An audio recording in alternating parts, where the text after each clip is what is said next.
ક્યાંય પણ મને બોલાવવામાં આવે ને હું આ એક વસ્તુ કહીને મારી વાતને પૂરી કરું. કોઈ એક સંકલ્પ લો, નાનો અમથો પણ કંઈક નિયમ હોવો જોઈએ જીવનમાં. અહીંયા નિયમ ઉપર યમ.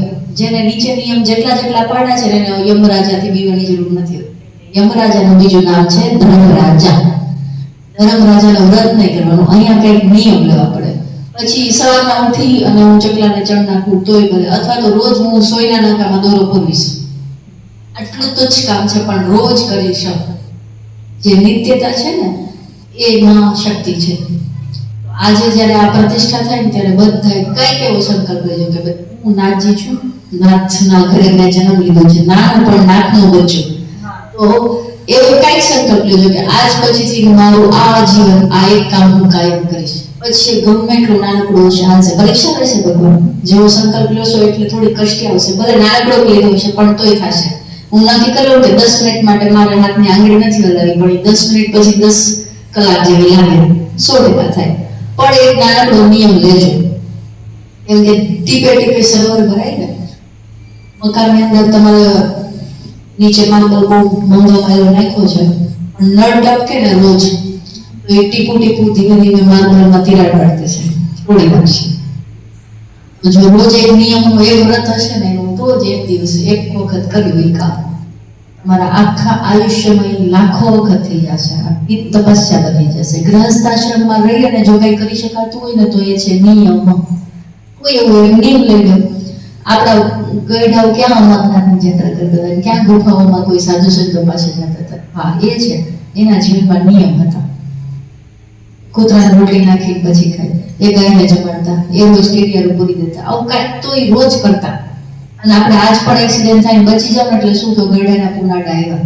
તો પહેલા આપણે પૂછો, હવે તમે એવું શું કરો છો તમારી આગલી પેઢીને આડો હવે? એવું કાંઈ થોડોક સ્ટોક તો રાખવો પડશે ને. ખાલી થોડી બંગલોને ગાડી દઈને જવાનું છે, કાંઈ પુણ્ય લઈને તો જવા પડશે ને.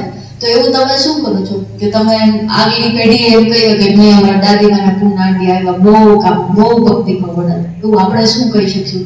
પાછળ કંઈક છોડવું પડે ને કે કહી શકાય. તો અહીંયાથી જ્યારે છૂટા પડો, ત્યારે યજ્ઞ ચાલતો હોય તો બધા પરિવારના સદસ્ય બધા કંઈક નાનો એવો સંકલ્પ લેજો અને એ તમારું તપસ્યા રહેશે જીવનભર. એક જેને કહેવાય અથવા તો નીમ જેને કહેવાય ને, પેલા શ્વાસ સુધી પાડવાનું હોય. એક નાની વાર્તા કરું.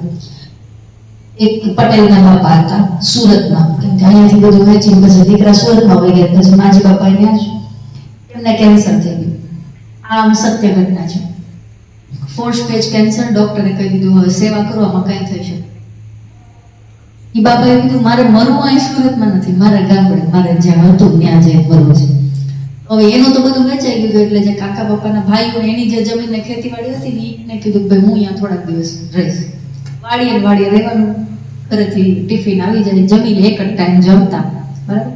વાડીએ જે ગાયો બાંધી હતી એની સેવા કરતા, બહુ સાચવતા ગાયોને. થોડાક દિવસમાં એટલું તાદાદમાં થઈ ગયું કે આ બાપા જ્યારે નાવા બેસે ને તો ગાય આવીને જીભેથી ચાટતી. એ પછી છે ને એ દાદા 10 વર્ષ જીવા, કેન્સરથી તો ન જ બન્યા.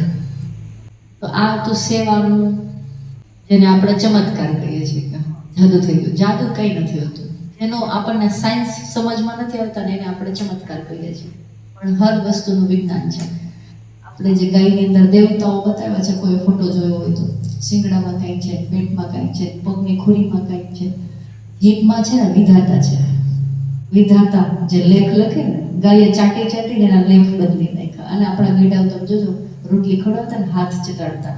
ટ્રાય કરી જોજો, બધા ભણેલા ગણેલા છો. અત્યારે તમારા હાથનો ફોટો પાડી લેવાનો, 3 મહિના ગાયને હાથ ચટાડો, પછી પાછા તમારા હાથનો ફોટો પાડજો. તમારી રેખા ન બદલાઈ જાય તો મારી પાસે આવજો.